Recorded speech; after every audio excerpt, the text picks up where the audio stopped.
We've all been there. You spend a bunch of time with a prospect, and on the other end, you hear, you didn't meet our budget. Well, today on Contractor Fight TV, I'm going to dig into a few things that you can do immediately right now to keep yourself from ever hearing, you didn't meet our budget again after you spent a bunch of time working something up for somebody. Let's go.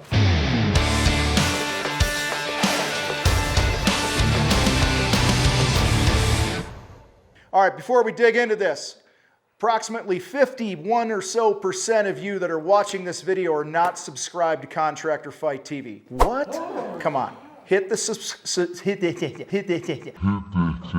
What? Hit the subscribe button, because we got good stuff here. We're helping contractors all over the place, and you need to be notified of our new videos. We have one damn near every day of the week coming out, and you need to be here to learn and level up your skills and improve your business and your life and your relationships and your health and your bank account and all those other things. There's my public service announcement. Anyway, appreciate you joining us today, whether you're subscribing to this channel or not. So I want to get into this whole thing. Like I said at the top, we've all been there. You pour your heart and soul into something, you spend several hours on it, you're calling vendors, getting pricing, doing this, agonizing over what you're going to charge, blah, blah, blah. And then what happens? You send it over, and then you hear, you didn't meet our budget.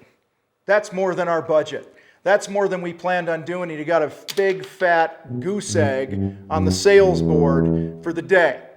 All right, so I've got a few things here, 3 things that I want to touch on for a few minutes that I believe are going to help you out here. All right, first thing is this. You got to just step back and ask yourself the question, how do people even get educated to get a budget?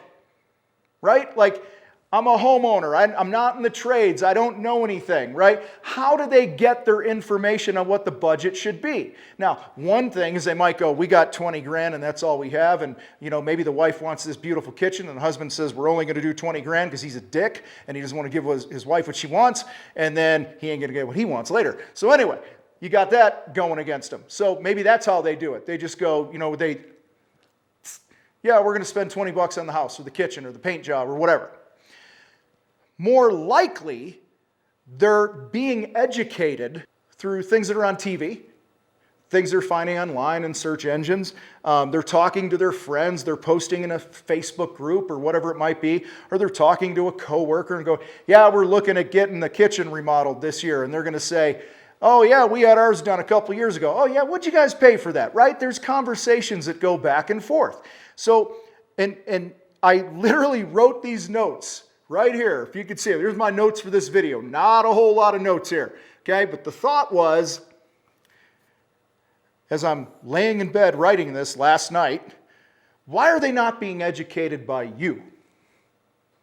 They're going to hop online. They're going to hop on YouTube. They might, you know, ask social media or whatever it might be. Are you building your brand to the point where you're putting out so much educational content, they can't help but run into you? In fact, there was a time with our painting company where if you typed in anything that had to do with how much a paint job cost, our company had 7 or 8 of the 10 organic spots on Google nailed down because of the blogs that we had written, okay? You need to be the educator. There's all these third-party websites that are out there, and you know, I wasn't going to name them, but I'm going to name them. What do we got? We got Home Advisor, we got Angie. It was Angie's List, now it's Angie. You got House over here. What else you got? You got like HomeWise or something like that. I don't know. Point is, there's all these different places people type into Google and these search engines, and they go, how much does blah, blah, blah cost? And some intern who doesn't know shit about shit is sitting in a cubicle writing an article about what your shit costs to produce, and they have no idea. And they're the ones that are educating people. Makes no sense, does it? No, it doesn't. Agree with me, because you know I'm fucking right. All right?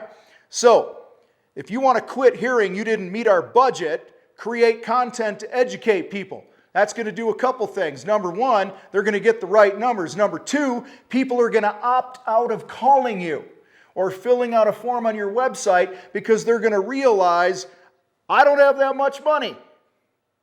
That's a good thing. Now, there's probably a few of you that are like, well, my work speaks for itself, and all I got to do is get in front of somebody, and when I get in front of them, I'm going to talk my way into them spending a bunch more money and all this other stuff. You know what? You're full of shit, and just go back to your dinosaur days, okay? Live in the here and now. We live in a world where people want information, they want transparency, and I don't care, okay, out of 100 of those sales appointments, maybe 4 or 5 of them you talk yourself, onto the other side of their budget, all right? But for the majority of people that are looking to grow their business, you do not want to spend your time with people. I want to jump because I'm so pissed about it. All right?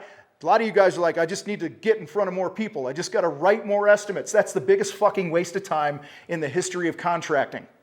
All right? So, you be the educator. You be the one that puts the budget in people's heads.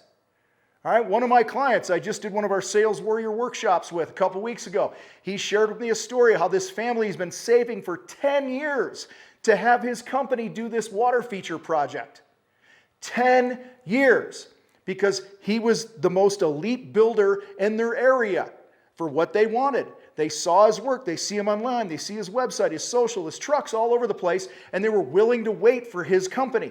And they knew what it cost, and they knew as they waited, inflation would happen too, and things would be more expensive. Well, they finally got to the point last year, they called him up and they said, we're ready to do it. Okay?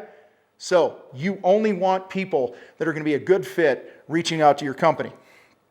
All right. Second thing I want to talk about here of how to get people to never tell you after you put in all this time, you don't meet our budget.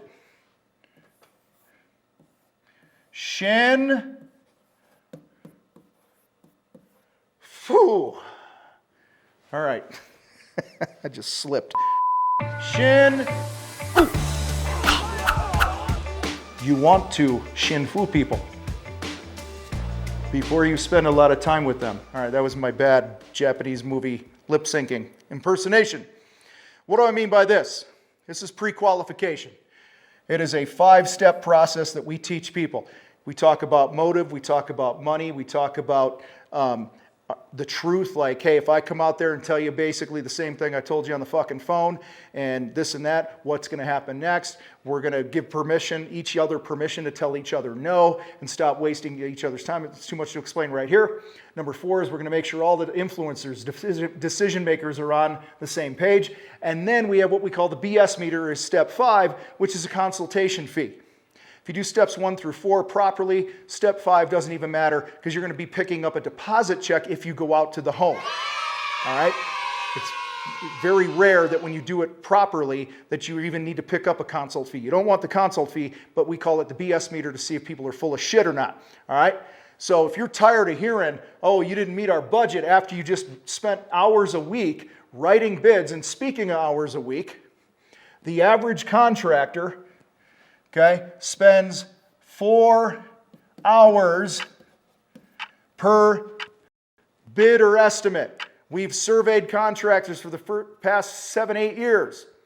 And every time it comes into like 3.8 or 4.2 or somewhere in that, so we just call it 4 hours. So that means if I go out and I have 10 appointments this week, that's about 40 hours of my life that is spent with people that don't all deserve my time. And that's drive time, that's standing in the yard or in the kitchen and having a conversation. It's walking around with your fancy little clipboard, and then it's going home and doing your research and typing it up, and then, negotiating against yourself until midnight before you hit send, and then you negotiate and sharpen your pencil a little more, and all this other bullshit. Then you hit send, and then they go into witness protection program. You can't find them anywhere. They don't return your calls or texts or emails because the price is too high, and then when you finally get a hold of them, they tell you, oh, you didn't meet our budget. Well, that whole process of all that shit is about 4 hours every time you do it. Okay? Wouldn't you like to live in a world where you didn't have to spend time with anyone unless they were a buyer? Think about that. If you only were spending your time and energy and your sales team's time and energy with buyers instead of a bunch of liars, okay? That's why the average contractor that follows the Shin Fu that we teach, they cut this at least in half, so they're 20 to 25 hours for the same amount of work, except the difference is when they go out and meet somebody in person, they're collecting a deposit check. Okay? So, pre-qualify, this is open communication, it's It's empathy, it's affirmations, it's conversation, it's talking money, it's truth, it's getting on the same page, and either we're a good fit or we're not. All right, third thing I want to share with you here, to never hear you didn't meet our budget after you've spent a bunch of time working with somebody and working up their bid and getting info and communicating back and forth and this and that, is a technique called bracketing, okay? Now, there are some instances in the sales process it just makes sense to bracket it early on in the process. If I'm going to get on the phone with somebody, I mentioned Shin Fu. Step 2 of Shin Fu is the money. It's where we talk what things could cost. Okay? This one thing alone, if you just implement this one thing, I promise it's going to save you a shit ton of time. And you're going to send me a nice email and go, Tom, I love you because this is the most amazing thing ever. I actually have a life now.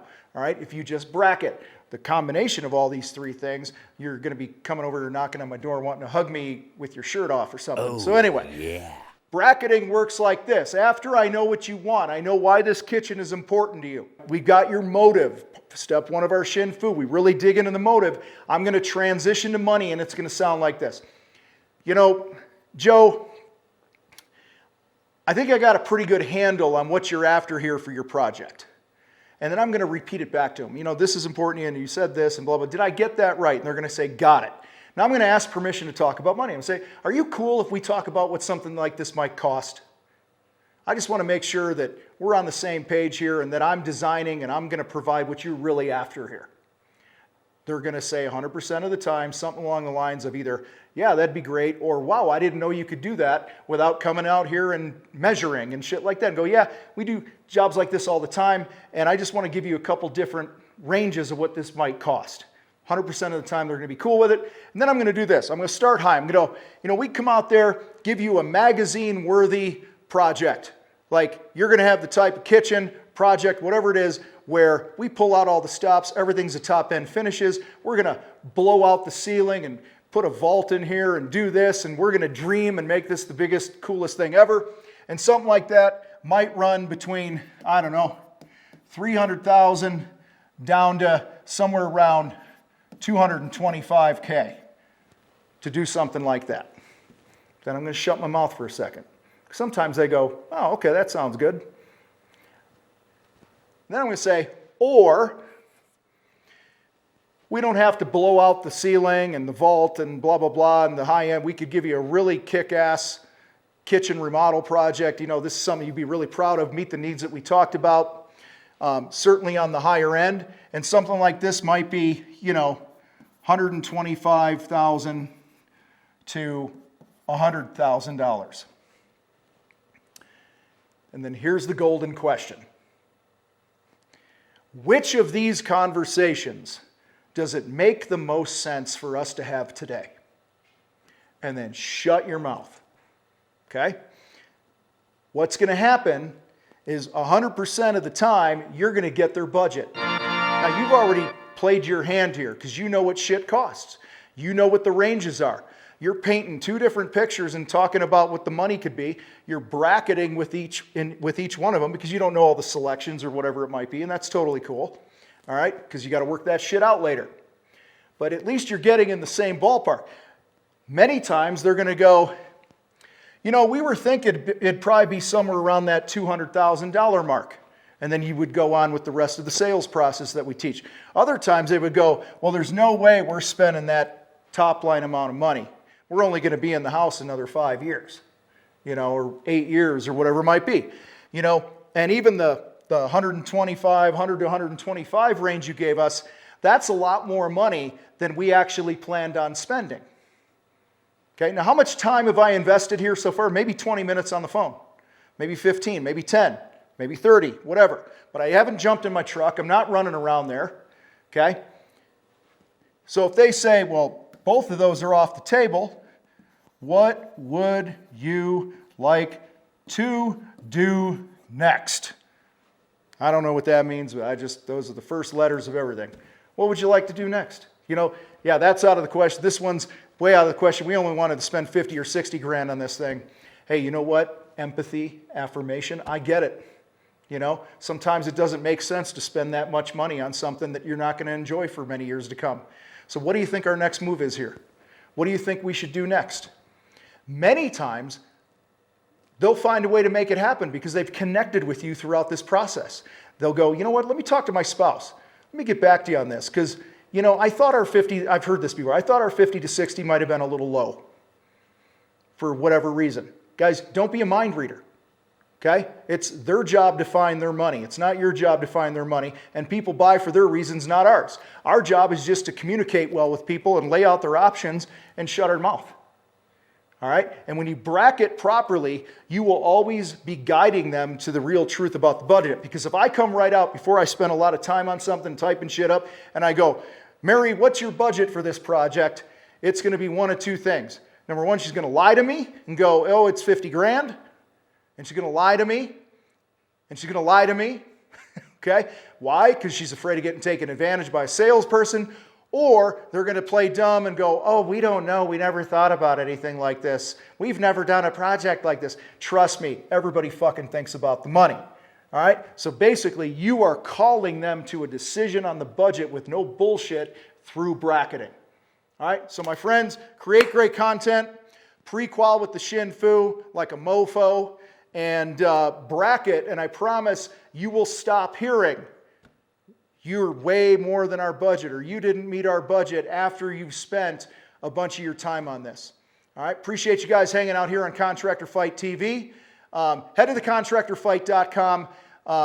I mentioned our Sales Warrior Workshop, where we do in-person and virtual trainings for you and your company. If you want to get dialed in on this, get your whole team rowing in the same direction in the sales process, that's a great place to start for you. Go to thecontractorfight.com, check it out there. And with that, I'm out. You guys rock. I got to roll.